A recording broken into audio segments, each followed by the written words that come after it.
Certa vez li algo que dizia que o suicida, na ânsia de matar a dor, acaba matando a vida. É isso mesmo? Um amigo nosso estava devendo muito e, por não aguentar a pressão, deu fim à dor e com ela acabou a sua vida. Será que ele foi para o inferno?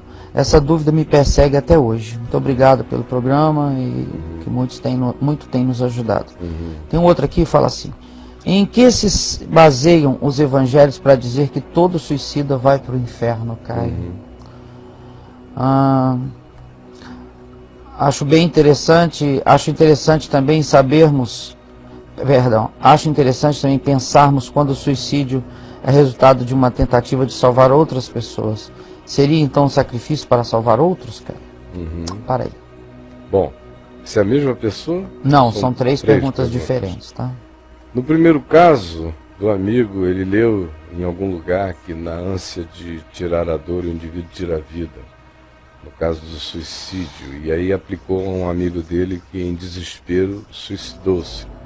Aí vem a pergunta, será que ele foi para o inferno? Eu vivo com essa angústia, não é isso? Isso, a dúvida me persegue até hoje. A segunda questão é no que os evangélicos se amparam para fazer essa afirmação peremptória de que o suicida está perdido. Perfeito. E a terceira questão foi... Acho interessante também pensarmos quando o suicida... o suicídio é resultado de uma tentativa de salvar outras vidas. Isso, foi suicídio salvar outros. Sim. Bom, indo de trás para frente, ninguém praticou suicídio quando o ato da sua entrega para a morte foi para salvar outros. Isso já acaba com a categorização dessa experiência como uma experiência de suicídio. O indivíduo está amando outros e para preservar a vida de outros, ou tirou a própria vida, ou entregou a própria vida, seja lá como tenha sido a circunstância, mas ela desconfigura a ideia do suicídio. O que configura realmente a ideia do suicídio é o desespero humano.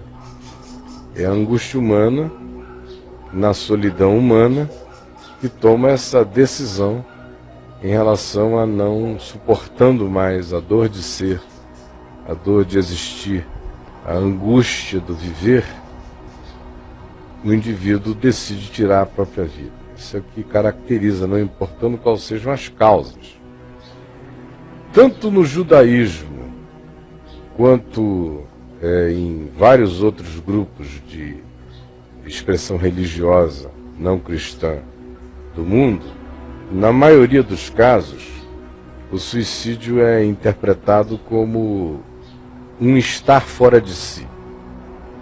Justamente por isso, existe uma certa indulgência prática em relação ao suicida nesses sistemas religiosos. Embora, na construção doutrinária do judaísmo, não do Antigo Testamento, que praticamente não fala no assunto, mas do judaísmo, que construiu muitas doutrinas paralelas, na construção doutrinária do judaísmo, o suicídio seja chamado de pecado, não se o recomende sob hipótese alguma, e ainda tem aquele agravo histórico de fazer com que o suicida não seja sepultado no cemitério dos normais. Ele é sepultado num cemitério de suicidas. No judaísmo? No judaísmo. Tem um cemitério de quem suicidou? Mas em geral, mesmo na cerimônia de encomenda do corpo, eles dizem que estava fora de si, tentando quebrar o significado do ato cometido, como carregando qualquer implicação eternizantemente maligna para o indivíduo. Não só o judaísmo, mas o islamismo faz assim, embora o islamismo seja bem mais radical quanto ao destino do suicida, nos textos escritos, embora existam homens-bombas e haja intérpretes islâmicos que tentem justificar o homem-bomba à luz do Alcorão e de outras tradições islâmicas. Sim. Mas os textos islâmicos mais antigos e originais são completamente contrários. E o catolicismo sempre foi veemente quanto a declarar que o suicida estava, no mínimo, no purgatório depois que inventaram o purgatório. Antes de inventarem o purgatório, que foi uma invenção bem recente, uma construção na história do catolicismo, foi uma descoberta bem recente, foi uma espécie de novo mundo intermediário para os católicos. Foi um Cristóvão Colombo descobrindo o purgatório como lugar de purificação, como uma transição entre a terra e a eternidade celestial. Criou-se o purgatório como lugar de pagar penas para a salvação. Antes mesmo do surgimento do purgatório, o catolicismo sempre olhou para o suicida de maneira completamente negativa e não poupou ninguém de ouvir que o seu ente querido suicidado estava perdido. E, embora você tenha encíclicas católicas no livro de catecismo católico, você vê lá numa das cláusulas, 2244, uma coisa assim, está lá escrito que ninguém deve julgar um suicida como sendo alguém que foi para o inferno, porque só Deus conhece os mistérios do coração humano. Embora isso esteja escrito lá, na prática, diferentemente do judaísmo, que no que se diz na doutrina é pesado e na prática eles aliviam, no catolicismo o que se diz no catecismo é benigno, quanto a não se meter, deixar isso com Deus, mas na prática a gente sabe que os suicidas são tratados, e até há não tanto tempo atrás eram tratados de maneira muito, muito perversa. E a família sofria muito e tinha que rezar demais. Famílias de suicidas gastavam uma grana, não só rezando, mas pagando missas e missas e missas e missas e missas para ver se catapultavam o cara daquele estado de purgatório, no mínimo, e um purgatório horroroso. Já os protestantes, e com os protestantes os evangélicos, sofreram um monte de mudanças nesse processo. Porque o protestantismo original, com Martim Lutero, por exemplo, lidava com a questão do suicídio de maneira muito diferente da Igreja Católica. E foi um dos aspectos que promoveram, que estimularam o racha. Foi quando Lutero, como um monge agostiniano, viu lá na paróquia onde ele servia, que uma determinada criança, sim, adolescente, tinha se suicidado de agonia. Uma criança que, dia após dia, vivia em estado de abandono, de muita tristeza, de muitos maus tratos. E ele sabia. E ela se suicidou. E ninguém queria oficiar o ato fúnebre da criança. E nem tampouco designar ao adolescente uma sepultura digna. Queriam enterrá-lo longe e numa vala assim qualquer e acabar a história, jogar a terra por cima, virar as costas e não tocar no assunto. E ele ficou tão indignado com aquela situação que ele abriu uma cova ali no ambiente da paróquia. Oficiou o ato fúnebre, gritou, esperneou e bradou sobre o pecado e a blasfêmia de se tentar penetrar nos escaninhos do coração humano. E fez o que era proibido fazer. E isso foi uma das coisas que geraram as últimas gotas d'água para a ruptura dele com o sistema religioso católico, e as perseguições foram se intensificando a partir daí. Como eu disse, a partir de Lutero, não dá para a gente dizer que o protestantismo tem uma linha mestra a definir essa perspectiva relacionada ao suicídio. Os grupos históricos, e aí por históricos entendam os reformados, Igreja Reformada na Europa, Igreja Reformada americana, os presbiterianos europeus e americanos, Os batistas, que são de outra linha, da linha anabatista, mas que são considerados um grupo histórico, também tem uma posição interessante. Não há nada dramaticamente escrito com relação a danar o suicida, mas existem declarações, como por exemplo, eu me lembro de já ter lido uma de um importante líder batista aí por volta de 1880 e alguma coisa, oficiando um ato fúnebre de um suicida, dizer: não nos metamos. O que de fato é pecado contra Deus é saber do amor de Deus e em vida manifestarmos-nos indiferentes a Ele a existência inteira, ou blasfemarmos contra o Espírito Santo, significando dizer rejeitarmos em sã consciência a graça de Deus em nosso favor por causa das loucuras dos nossos desejos ou caprichos ou ânsias de poder, ou por causa da nossa hostilidade contra a verdade, da nossa hostilidade contra Deus. Já o meio evangélico, após ter se pentecostalizado, quando a presença pentecostalizante começou a crescer no meio evangélico, e metendo e fazendo a sua metástase para dentro do protestantismo histórico, é que isso começou a ser alterado, porque já é no pentecostalismo e no evangelho, nos evangélicos pentecostalizados, os que sabem que são e os que não sabem que são, sejam eles históricos ou não, é que surgiu essa ideia do suicida completamente perdido e alienado. Sua pergunta, você da segunda pergunta, é qual a base bíblica? Não existe. Não existe base bíblica, isso é um dogma, isso é uma ilação. Agora, quais são os argumentos teológicos que os evangélicos usam? O principal deles é associar o suicídio com o mandamento do decálogo que diz: não matarás. Aí o cara então diz: bom, não matar é não tirar uma vida. Ora, se alguém tirou a sua própria vida, tirou uma vida, logo matou. Portanto, o suicida cometeu um grave pecado porque tirou a sua própria vida.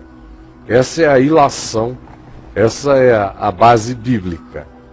E se você pode espremer, ler o que você quiser, você não vê nada passar daí.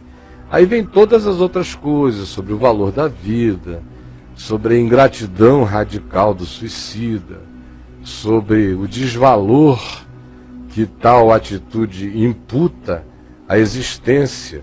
Eu já vi pessoas e teólogos escrevendo, dizendo a afronta, a dor causada ao coração de Deus, o que faria com que Deus jogasse o cara no inferno. Ora, é um Deus tão sensível, tão magoável, tão dolorível, tão extraordinariamente frágil, tão pequeno e tão mesquinho, porque ele ficou com aquela dor. Ele disse: então sai que eu não quero mais te ver, vai para o inferno, meu filho, criatura ingrata. Então o cara vai para o inferno porque tirou a sua vida e aí matou. Vai para o inferno porque feriu o coração de Deus numa ingratidão radical. E vai para o inferno porque deixou os parentes tristes de uma tristeza sem cura. Porque já é a conclusão de que, porque teria ido para o inferno, os parentes, sabendo disso, ficam com uma tristeza sem cura. Então o cara vai para o inferno duas vezes. Vai para o inferno porque já teria ido, e por cuja realidade os parentes sofriam uma tristeza sem cura, e por cuja tristeza sem cura o cara vai para o inferno. Esse é um argumento evangélico, é um argumento escolástico, sem nenhuma densidade de nenhuma natureza. O que particularmente eu penso, isso é o meu pensar, o que a Escritura não afirma assim com todas as letras e com todas as expressões, eu não quero fazer disso nenhum tipo de afirmação peremptória. Mas é minha convicção, e a fé que tu tens, tem-na para ti mesmo, e a minha eu tenho para mim mesmo, e a tenho com toda consciência, responsabilidade e destemor. A fé e o entendimento que eu tenho, segundo o Espírito que eu discerno no Evangelho, segundo a graça que eu vejo em Jesus, segundo a misericórdia, a bondade que eu percebo em todos os atos e gestos e tratos de Jesus, segundo a realidade de que eu conheço Deus em Cristo. Como Jesus disse, quem me vê a mim, vê ao Pai, de modo que o Deus impenetrável se me torna acessível quando eu o discerno no único meio de discernir Deus com mais proximidade para o homem, que é em Cristo, o homem, em Jesus. Eu, quando olho para Jesus, eu não vejo espaço para associar o suicídio à inescapabilidade do inferno. Aí você citaria o caso de Judas. Os evangelhos dizem que ele se perdeu, chamam-no de filho da perdição, essa coisa toda. A minha pergunta é, e foi por causa do suicídio ou foi por causa do coração dele? Foi por causa do coração ou foi por causa do suicídio? Se ele é o filho da perdição, ele é o filho da perdição porque se suicidou? Pelo modo como morreu, ou ele é o filho da perdição pelo modo como viveu? Ora, a gente lê, especialmente o Evangelho de João, é o único que faz essas afirmações mais peremptórias sobre Judas, que era ladrão, que era enganador, que só se preocupava consigo mesmo, que é o filho da perdição, afirmando algumas vezes, 5, 6 vezes a gente encontra isso no Evangelho de João. Nenhuma das alusões atrelam-se ao modo dele ter morrido. Todas elas vinculam-se ao modo como ele viveu. E isso são declarações do Evangelho sobre um ser humano chamado Judas. Agora, até mesmo acerca de Judas, eu não seria tão peremptório, porque uma coisa é você ser o filho da perdição num arquétipo histórico, de percepção histórica. Outra coisa é o que aconteceu depois, o evangelho de depois, a boa nova de depois, estar ainda por ser revelada a todos nós. A gente conhece a boa nova para hoje. A boa nova de depois é algo que não nos foi revelado ainda. E só já o foi para aqueles que para lá passaram. Agora, para nós, o que nós temos como evangelho é evangelho para o dia chamado hoje, para essa existência presente. Então, até mesmo acerca de Judas, eu não seria peremptório em nenhuma direção. Então, olhando para Jesus, o que eu vejo é o que eu lhe digo quando eu vejo Jesus vendo caso a caso, pessoa a pessoa. Eu nunca o vejo tendo uma norma única para tratar industrialmente os seres humanos. Tudo é caso a caso, pessoa a pessoa. As palavras dele se pessoalizam. Ele tem um conceito. É mais do que não adulterarás para fora. É se alguém no coração olhar para uma mulher com intenção impura no coração, já adulterou com ele. Aí a gente chega em João 8 e vê uma mulher adúltera, todo mundo querendo apedrejá-la por uma escala industrial de punição, e vocês vejam o que Jesus fez, como é que ele tratou, como é que ele aplicou, como é que ele interpretou, qual foi a graça que ele usou. O que nos mostra que uma coisa é o conceito, outra coisa é o aplicativo, porque o conceito é uma norma universal. O aplicativo tem a ver com aquilo que só Deus penetra nos ambientes e nas entranhas do coração humano.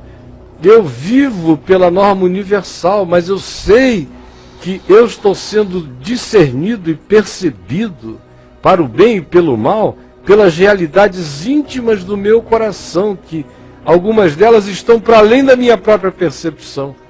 Algumas delas só Deus discerne. Agora, naquilo que me sobe à consciência, eu também sei que muitos dos equívocos que seres humanos praticam do ponto de vista da universalidade da violação de um certo código, na interioridade do coração não se dá para criar uma norma universal por causa da singularidade de cada situação específica. o que nos deixa calados e silenciosos, e irreverentes e com santo temor, porque ninguém sabe. Você viu aí o Missaia do lado de fora todo legal, morrendo, indo para o lado de lá e dando de cara com um capirotaço, assim, sentado numa montanha de ouro.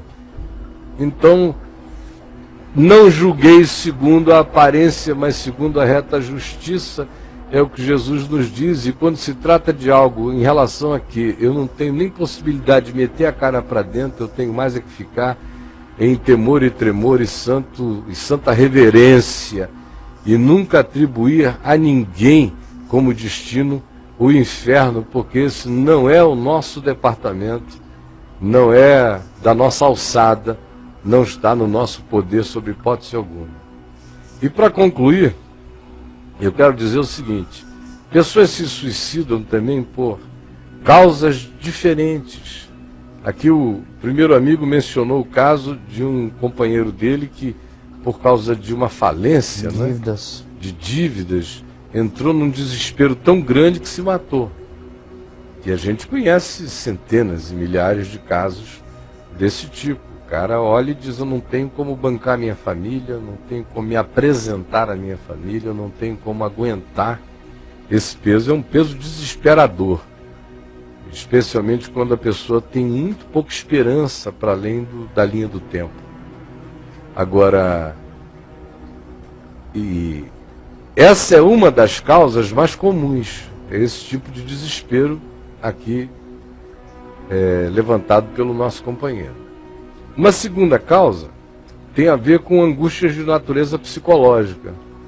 Está tudo bem, não está devendo nada a ninguém, a vida continua, o indivíduo tem mulher, tem filhos, tem tudo, não há nada espetaculosamente desgraçado acontecendo em volta dele, mas ele carrega na interioridade uma desestruturação psicológica, uma agonia latente, uma angústia de ser, uma irresolução profunda.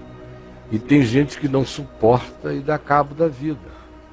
Tem outros que fazem isso em razão de elementos que a gente pode, por uma autópsia, verificar. E quando já não se verificou antes, hoje em dia, por radiografias computadorizadas, tomografias, pessoas com tumores no cérebro, por exemplo, pressionando o tempo todo uma determinada área do cérebro, fazendo com que a noção de realidade do indivíduo se altere. Não é incomum a gente ver coisas relacionadas ao suicídio acontecendo a essas pessoas. Ou quando você vê o usuário de drogas, que usam drogas tão pesadas, que vão se intoxicando tanto que o seu senso de realidade é completamente alterado. E às vezes você vê o indivíduo, por tal senso de realidade alterada, ou tomar uma overdose, ou fazer alguma coisa que culmina com a destruição da própria vida. E o clichê que se põe é suicídio em cima daquilo ali. Ou você vê o caso de pessoas que sofrem de esquizofrenia, não são todas, mas alguns esquizofrênicos, na agonia de não serem entendidos pelo sofrimento que carregam, de verem coisas que ninguém vê, de ouvirem coisas que ninguém ouve, de existirem no paralelismo de um mundo auditivo, sensorial, que não corresponde ao que os outros admitem, e ele vai se angustiando, se angustiando, se angustiando.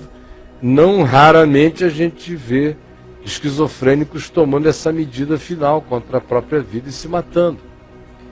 Então, são tantas as causas, são tantas as razões, que qualquer pessoa com um pouco de bom senso, de juízo, de amor, de graça, de compaixão, não se mete nessa história, porque quem de nós pode saber o que aconteceu com o indivíduo? Outro dia eu mostrei aqui um documentário de um cara que tentou se matar e depois que se matou se arrependeu, né? Profundamente, se arrependeu até a morte.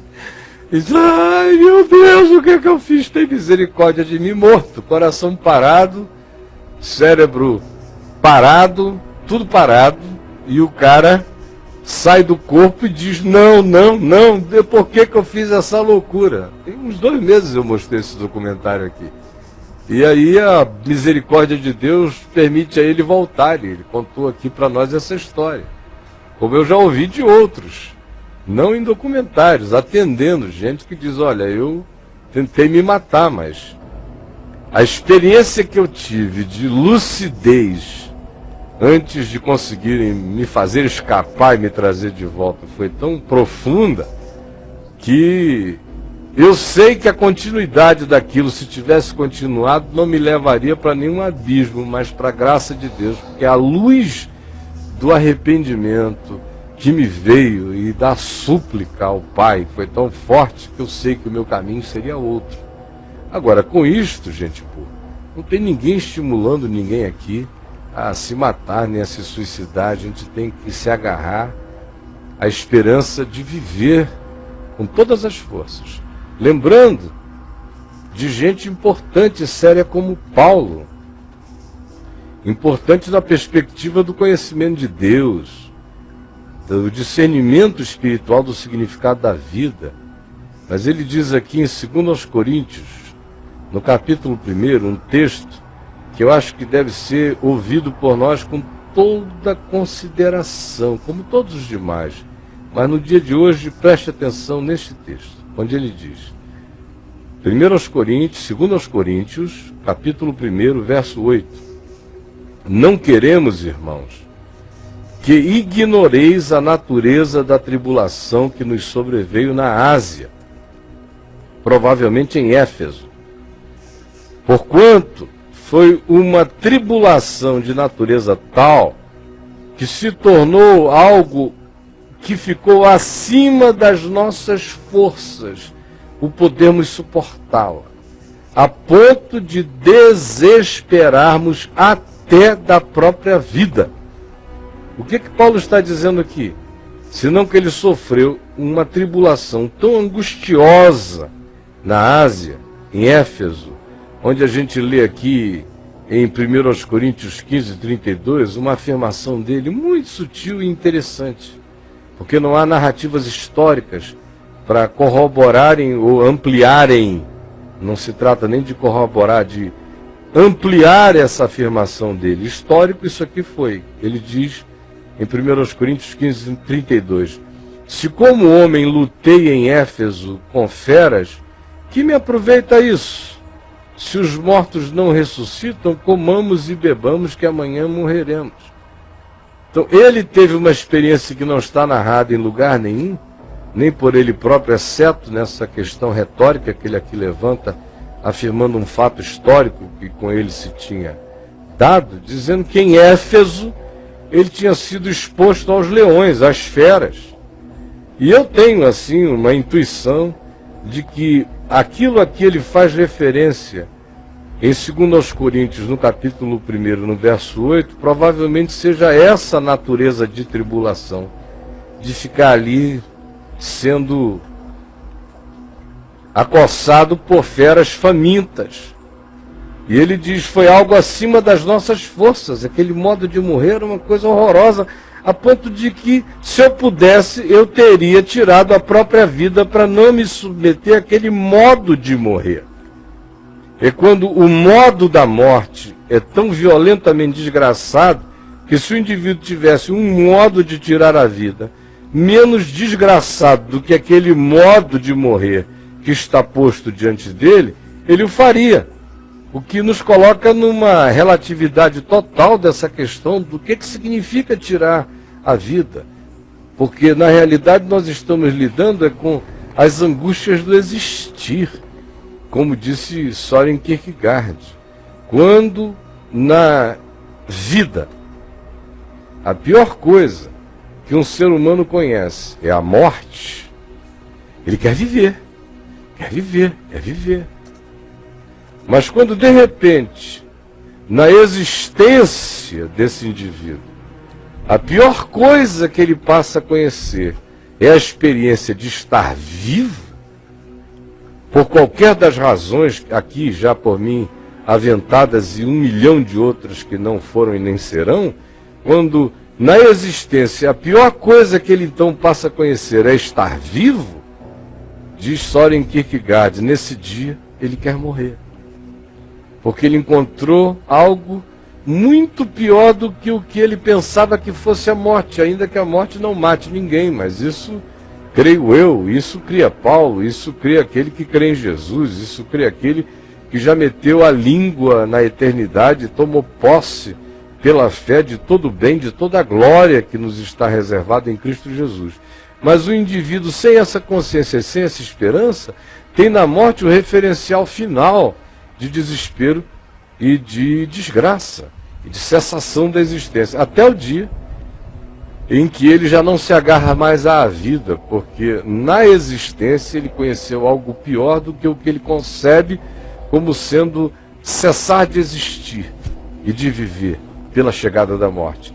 Nesse dia, então, essa pessoa deseja morrer, porque a vida se lhe tornou pior do que qualquer que seja a concepção dele do morrer. Aí eu pergunto a você, essa pessoa que assim sentiu e assim praticou, estava querendo tirar a vida ou estava querendo escapar de algo que não era vida?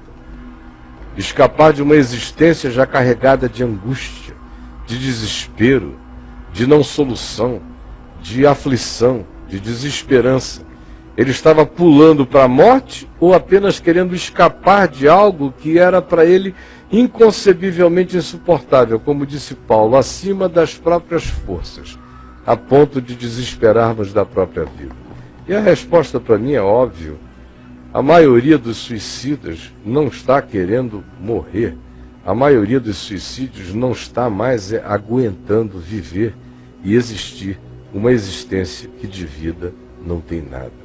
O mais, minha gente, é melhor ficarmos com temor e santo tremor, sabendo que Deus é luz, que só Ele penetra as entranhas do nosso ser, e que se nós somos chamados por Jesus a não julgarmos para não sermos julgados em relação àquilo que a gente vê no horizonte das nossas percepções, quanto mais em relação àquilo que está para além de ambientes onde o nosso olhar possa de fato alcançar e o nosso discernimento possa chegar, porque trata-se daquilo que só concerne a Deus e ao homem. É algo que só acontece na dimensão da intimidade mais profunda de um ser humano com a luz do olhar do seu Criador, do seu Senhor, que também é o seu Redentor. E ninguém se meta entre eles, é meu conselho de todo o coração.